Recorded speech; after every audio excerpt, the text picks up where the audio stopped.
Good morning, class. How is everybody today? Good. Good, all right. So go ahead and get started on your bell work. It's pretty simple, pretty explanatory. While you're doing that, I'm going to go ahead and write up the objectives, and we're going to go over those real quick. So our first objective is going to be to list the 5 species that I'm recommending for the final project.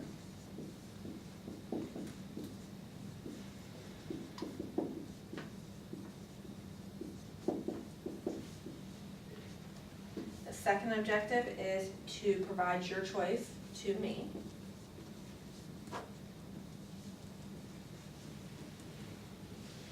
And the final objective is going to be to list 4 factors that you use to choose that.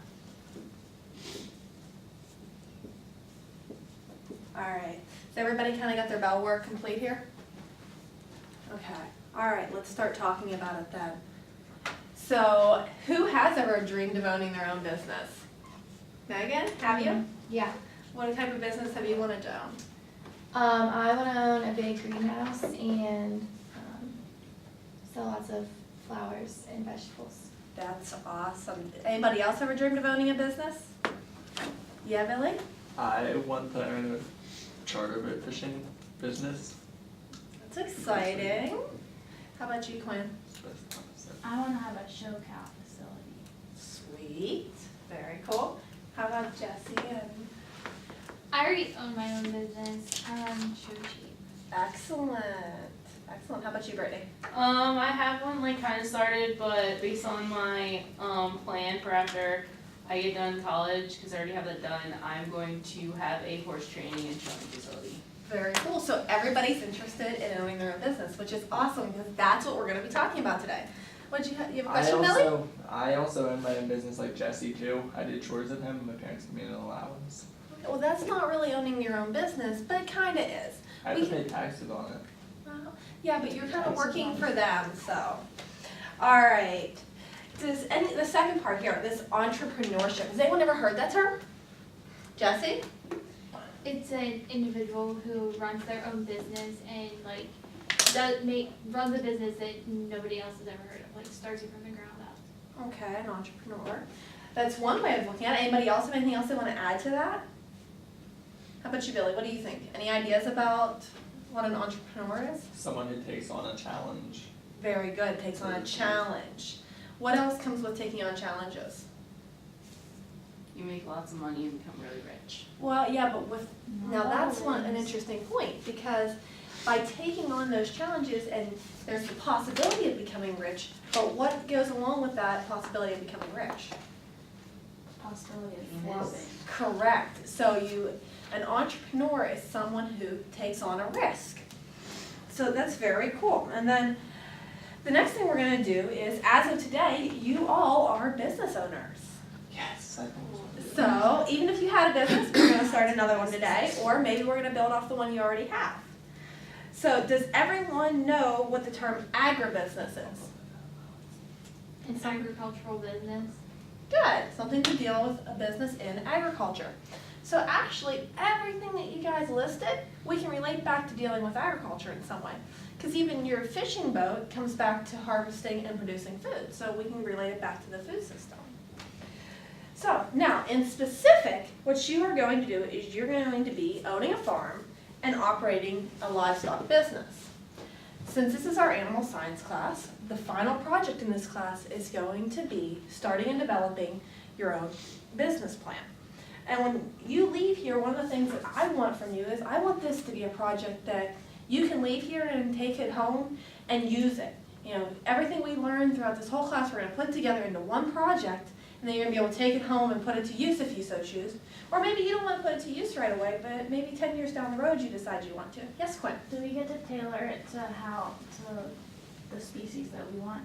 That's what we're getting to right next after this. But yeah, we're going to have some flexibility about what species you're going to choose. I've got some recommendations, but if I know you have some interests that are probably a little different from some of the ones we're going to be covering in this class, but I definitely want to work with you and try to make it so that it's something you can use. And then, so can I have a volunteer? Megan? All right, can you come up and do me a favor? Sure. So since we're business owners, can we capture some ideas about what information we're gonna need to be able to accomplish this? Yeah, Billy? What bank to put deposit all our money into? Okay, well, I think I'm hearing you say that something to do with our financials, how we're gonna manage our money. Yeah, what offshore accounts are we gonna put it in so it doesn't take it all? Okay. How about some other ideas? What else do we need to know to be able to operate this business? What the demand is like for our business market, so like, since if I was doing horse training, like how high is the demand in my area for it? Excellent, that's a really good point. So kind of we're talking about supply and demand, right? Jesse, what are you thinking? What equipment or facilities we need, what we need to Okay. invest. That's a very good point. We need to know what facilities we're gonna have. Maybe we need to know where we're located. Would that help? Okay. How about you, Billy? Whose throats we can cut and who we can stab in the back and make more money? No, Billy, that's not how we need to deal with this. Let's think realistically here. We're operating a business and we're gonna operate a business to make money and to be profitable, but not to stab our neighbor in the back. So we don't wanna think about it that way. We wanna think about how can we do this productively. What competition is in the area. That's a good point. I like that. That's a good way to look at it. Maybe our competition and how we can be better than the competition, not underhandedly, but by developing a better business. So, yes, Quinn? We can't know our competition if we don't know where we're located. Yeah, excellent. Location. And so as long as our facility is where we're located. What else do we need to know? I think there's one big one we haven't hit on. We probably need to know what we're selling, right? We know we're in the livestock business, but we haven't decided what we're gonna be selling. So that's gonna drive a lot of these things. We can't decide any of that till we know what we're gonna be selling.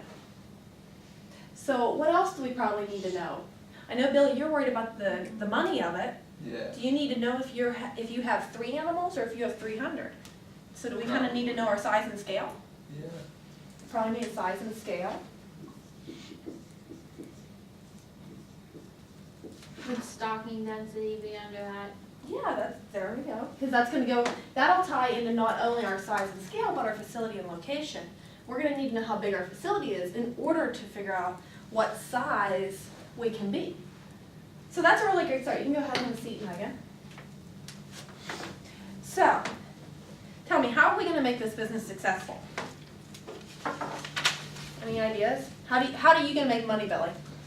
What's your thoughts? How are you gonna make money? Are you gonna be selling animals or do you have people coming to visit? What type of thoughts are you having about how you wanna I was thinking like buying and selling. buying and selling? Buy Okay. low and sell. So like a higher, feedlot system, maybe you're buying Yeah. younger, thin calves and raising them up? Yeah. Something of that yeah. nature?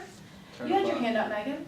I think to make money in any business, it takes hard work and dedication. Out, exactly. And that's one of the big keys to this whole thing, is that I wanna see you take the time and dedication to put into this plan in order to develop that. The more time we spend developing our plan, the better we're gonna have an end product.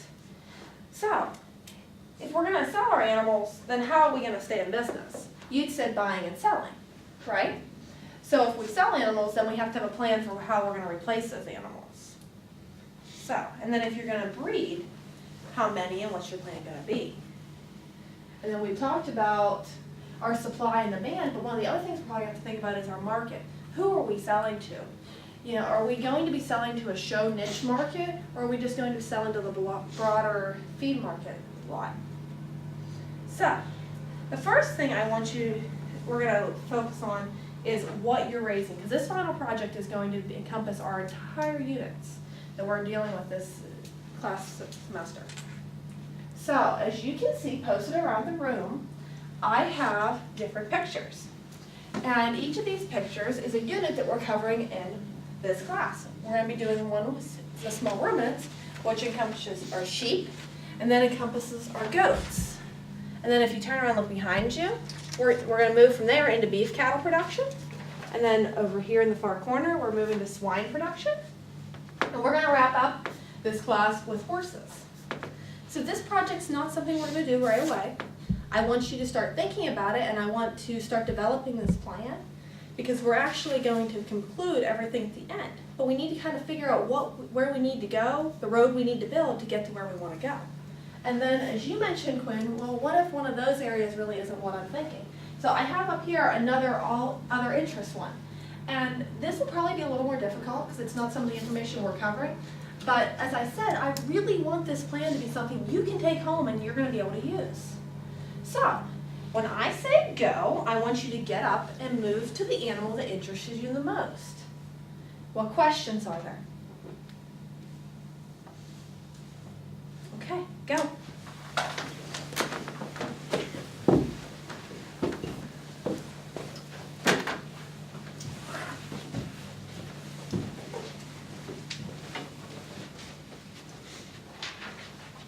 All right, great, attention on me. Excellent. So I'm going to pass out a note card to each of you. Here's a note card for you. Here's one for you, Brittany. Here you go. Okay. Now, go ahead and take, and I'll get you one here, Jessie. Go ahead and take your seats. Now, I'm going to give you 2 minutes, and I want you to list 4 reasons why you went and chose the species that you chose.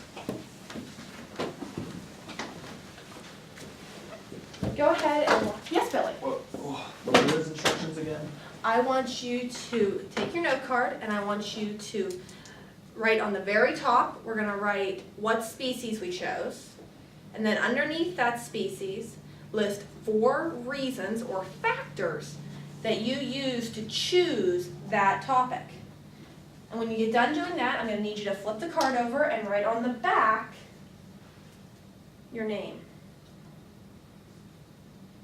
The biggest thing I want you to think about is, since this is going to be a large project, I want you, and because it has to be something we're going to use. There's no point in doing this if it's not something that you can take away and say, hey, this is really great. Whether it's a business you want to go into or maybe it's a family business, that you're going to have a reason and a way to improve that business or work on it. So it's really important that it's something you think long and hard about why you're choosing to do a business in that category. And that's why we kind of have all these options, and then we have the catch-all option of if your interests are elsewhere, we need to work with that so that we make sure you get there. Yes, Jessie? I have a question. So my interest is sheep, Mm-hmm. but what I'm currently doing is I have a sheep operation, but I also have a goat operation. Mhm. So can I just combine both for this project?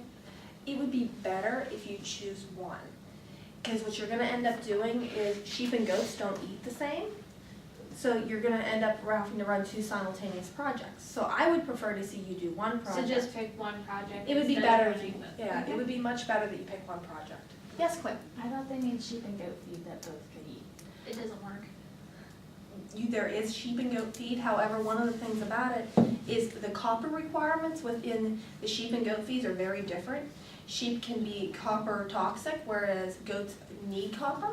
So it's one of the biggest factors that we have to look at when we're talking about sheep and goat feeds. And we're going to cover that. That's one of the great things we're going to do in this first unit we're covering. Yes, Megan? I already do a record book on this animal, so can I just use my record book as my project and turn that in? No, your project's gonna be a lot bigger than that, and that's one of the things we're going to be getting to here in a little bit, is we're gonna go over the actual rubric for this project. And we're gonna get into program planning and how you're going to do this. And the record books are gonna come back, so that's great. I'm glad that you have a record book because it's really gonna help you. And we're gonna utilize the Excel workbooks to start laying out our plans. Okay. So it'll help you a lot. Are there any other Yeah. questions? Are we getting this finished up pretty well? All right. This is going to be the final thing you're going to turn in, so keep thinking about it. The next thing we're going to do is I'm going to pass out the rubric and we're going to go ahead and go over that. So I'm done.